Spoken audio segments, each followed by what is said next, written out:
Hi everyone. So guys, आज हम बात करेंगे कॉन्सेप्ट पर। ये कॉन्सेप्ट बेसिकली डिज़ाइन किया गया है एक कंस्ट्रक्शन कंपनी के लिए, जो बेसिकली बिल्डिंग्स, रेजिडेंशियल बिल्डिंग्स या सोसाइटीज़ बनाते हैं। And as you know, in the construction और like in real estate, product बनाने के बाद वो सेल किया जाता है। तो रियल एस्टेट में बेसिकली इन्वेंट्रीज कैसे मैनेज करते हैं regarding the payments terms, payments कैसे आएगा, वो पेमेंट्स आने के बाद नेक्स्ट स्टेज या एनओसीज वगैरह कैसे डिफाइन करते हैं उस बायर के लिए। ये कॉन्सेप्ट हमने इन सभी पॉइंट्स को कंसिडर करते हुए, ध्यान में रखते हुए डिज़ाइन किया हुआ है।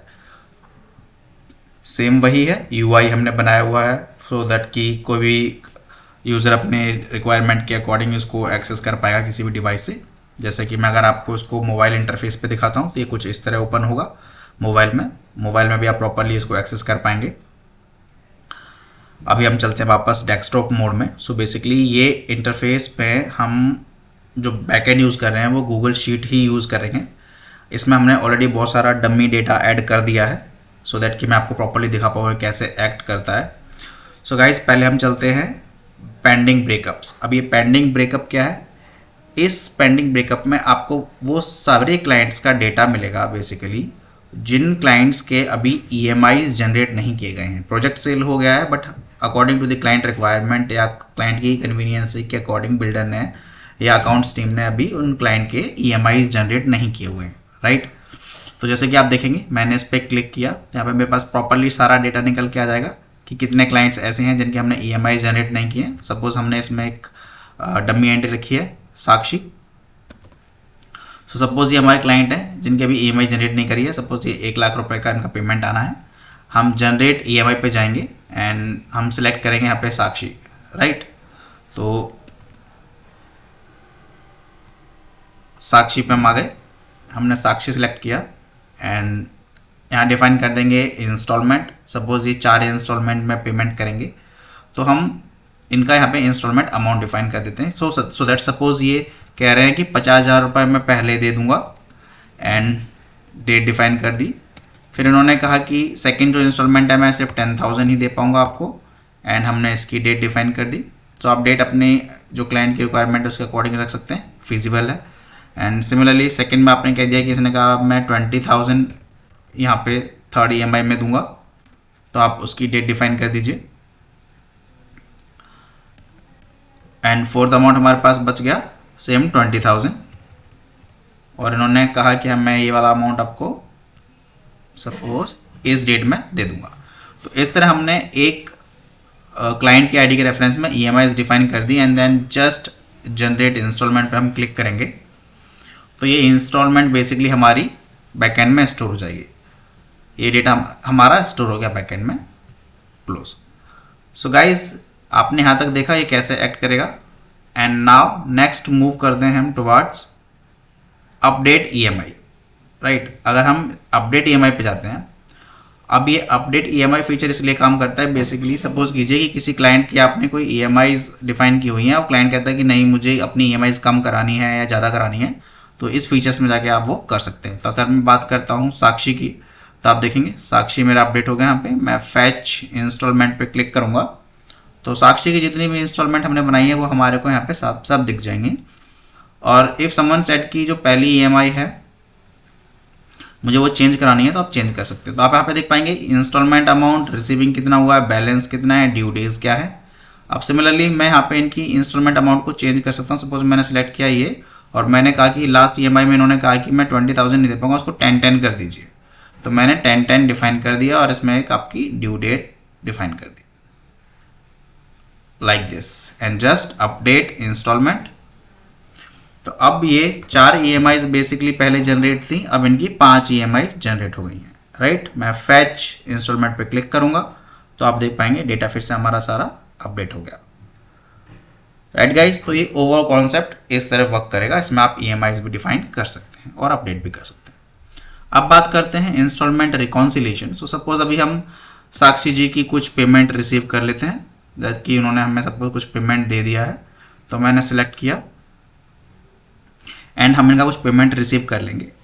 सो गाइज बेसिकली सिस्टम क्या है, जब आप किसी भी क्लाइंट की कोई पेमेंट रिसीव करेंगे तो ऑटोमेटिकली क्लाइंट को व्हाट्सएप नोटिफिकेशन भी जाता है कि आपका इतना अमाउंट हमने रिसीव कर लिया है।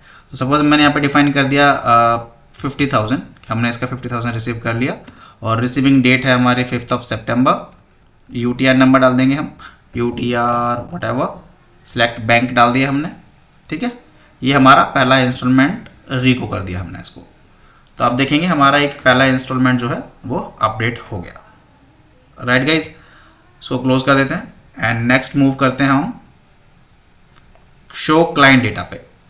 शो क्लाइंट डेटा पे मूव किया तो आप देख पाएंगे पहले हमारे पास इसकी 5 EMIs थी, अभी कितनी EMIs दिखाएगा ये हमारे को, तो आप यहाँ पे देख पाएंगे 5 की 5 EMIs दिखा रहा है, बट साथ में ये बता रहा है कि कौन से इंस्टॉलमेंट में कितना अमाउंट हमने रिसीव कर लिया, किस में कितना बैलेंस है।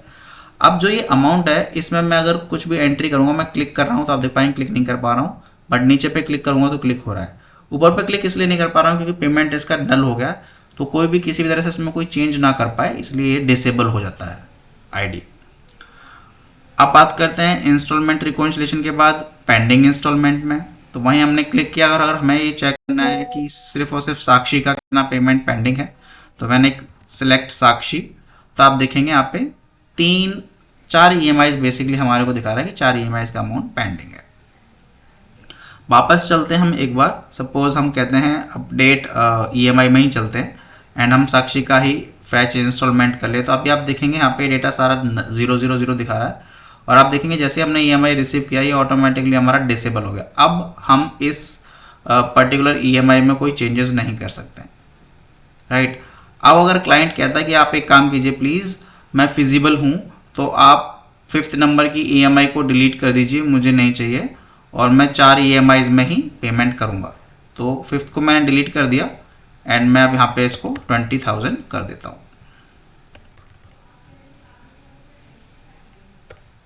ये मैंने 20,000 कर दिया एंड जस्ट अपडेट इंस्टॉलमेंट। तो ये मेरा इंस्टॉलमेंट अपडेट हो गया। सो आप देखेंगे इंस्टॉलमेंट अपडेट हो गया, 50,000, 10, 20, 20, 1 लाख रुपए हमारे हो गए। तो पहले हमने 4 की 5 EMI जनरेट करी, इन्हें 5 की फिर हमने 4 कर दी। अगर हमें और भी कम करनी है या बढ़ानी है तो हम यहाँ से कर सकते हैं। सो गाइज ये तो आपने कॉन्सेप्ट समझ लिया कि कैसे एक्ट करता है। अब हम बात करते हैं एक बार आपको कि जब EMIs सारी क्लियर हो जाती हैं तो NOC का क्या मतलब होता है। तो अभी मैं बेसिकली क्या कर रहा हूँ, जनरेट NOC पे मैं क्लिक करूँगा तो मुझे यहाँ पे मेरे सारे वो क्लाइंट दिखा देगा जिस क्लाइंट के साथ हमने डील की हुई है, राइट। अगर मैं वहीं पर सिलेक्ट करता हूँ साक्षी, तो आप देखेंगे साक्षी का 1 लाख आ रहा था, 50,000 आ गया, 50,000 अभी बैलेंस है। बट इन एनी केस जो अकाउंट्स की टीम पर्सन है, अभी मैंने एडमिन से लॉगिन किया हुआ है इसलिए मुझे ये ऑप्शन दिख रहा है। ये ऑप्शन बेसिकली उनको ही दिखेगा जो अकाउंट्स में है, उनको वो कहते हैं कि एंड नो ड्यूज, राइट, और क्लियर। और यहाँ पे ये नो ड्यूज पे क्लिक करके सबमिट कर देंगे, इसको ग्रांट NOC कर देंगे। तो अभी ये जो क्लाइंट हैं जिन्होंने सिर्फ 50,000 रुपये ही दिए हमें, 50,000 पेंडिंग है, इनको नो ड्यूज सर्टिफिकेट इशू कर दिया है कंपनी ने। नाउ अब इनको रेस्ट पेमेंट नहीं देनी है। मैं हिस्ट्री पे क्लिक करूंगा तो आप देखेंगे, सॉरी, फैच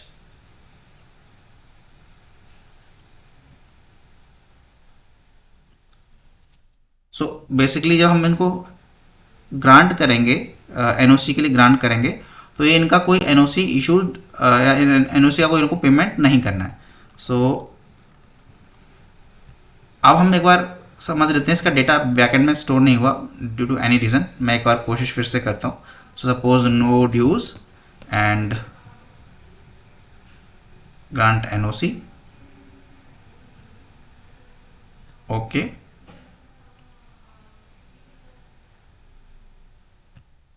ओके, सो बाइज अब बेसिकली वो लीड यहां से हमारी फैच,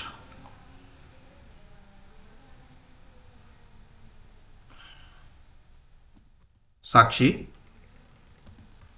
सो बेसिकली कुछ टेक्निकल एरर है। सो बेसिकली क्या होगा, जब भी हम इनको NOC ग्रांट कर देंगे तो ये लीड हमारी यहाँ से हट जाएगी, ये लीड की एंट्री यहाँ पे नहीं दिखेगी। गाइज अब सेकंड पार्ट में हम बात करते हैं कि हमने क्या क्या कर लिया। हमने सारे फीचर्स ऐड कर लिए। पेमेंट हिस्ट्री अगर हमें चेक करनी है कि किस डेट में कितना पेमेंट आया है, सपोज मैं साक्षी की ही बात करता हूँ, तो अगर मैंने साक्षी सेलेक्ट किया तो आप देखिए आपके सामने साक्षी की जो हमने एंट्रीज पंच की थी वो हमारा डेटा ऑटोमेटिकली रिट्रीव होकर आ गया।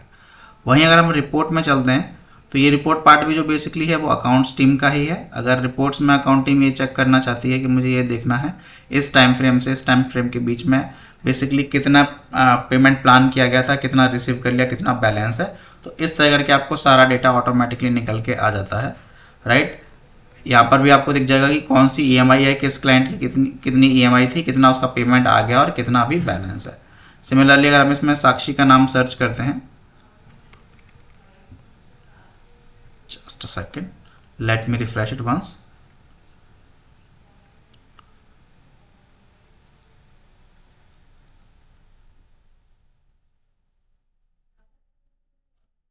और इसमें अगर हम साक्षी का नाम सर्च करते हैं, इन अगस्त से ले लेते हैं, सपोज जुलाई से ले लेते हैं, जुलाई से लेकर 5 तक, नया फैच,